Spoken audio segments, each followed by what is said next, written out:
your next question is around pronunciation. Sure. Okay. How you pronounce words. So what I think first of all is we are not talking about accent. We all have different accents. I have a different accent from my husband's accent, from my children's accents. Our accents are different. What emphasizes the way that you speak, that accent, is obviously things like your country. So that South Africans have a particular accent. We're told, and we know this from watching movies, that it's really difficult for actors to get the South African accent. You must admit you've seen a movie when somebody, usually American, is trying to be South African, and you've looked at your friends and said, please, who does he think he's sounding like? So it's not an easy accent. I'm not talking about accent. Does pronunciation matter?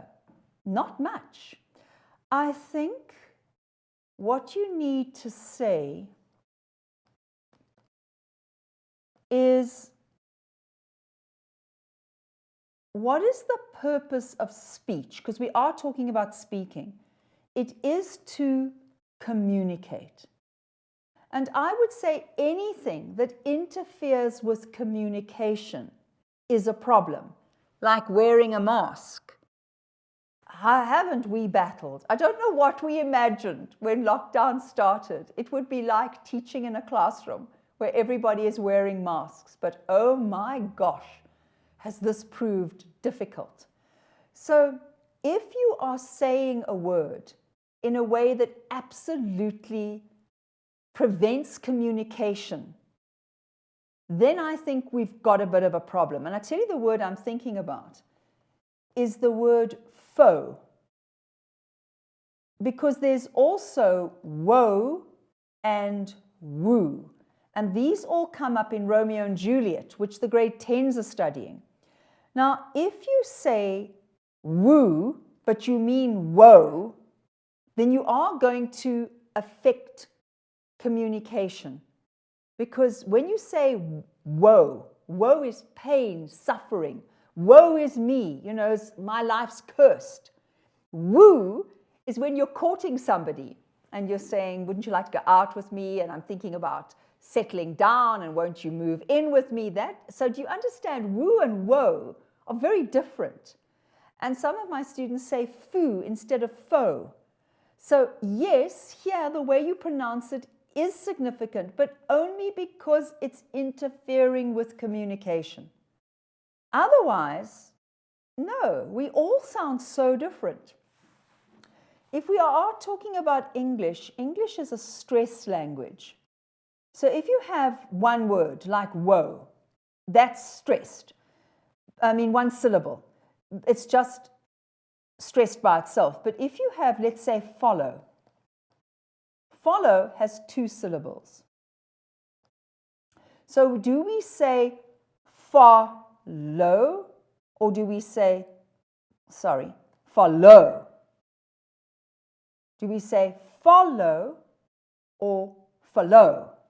We say follow.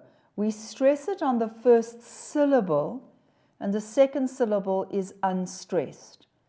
So does sometimes when people misstress a word, can that cause a problem? Yes, but not all that often. My particular pet hate is this word. But if somebody says to me, we are going to determine something, I know exactly what they mean. I might not particularly like the way they're pronouncing it, but it hasn't interfered with communication. How would I want them to pronounce this? Where do we put the stress? We say determine. How many syllables are there? 3. Determine. We say in English determine.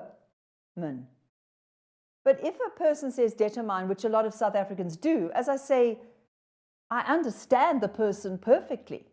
So let me just go back to your question. Is it effective to pronounce words properly? Maybe. Can I answer it that way? And then remember as well that the way we say a word is not necessarily the way, let's say, an American would pronounce a word. So if you say, okay, I pronounce that word route and that word route, but an American would say route. So what are we saying? That the British South African pronunciation is right and the American pronunciation is wrong? Absolutely not. So I don't know, where did this question come from? What's your experience? Again, give me a context here. What's going on? Right.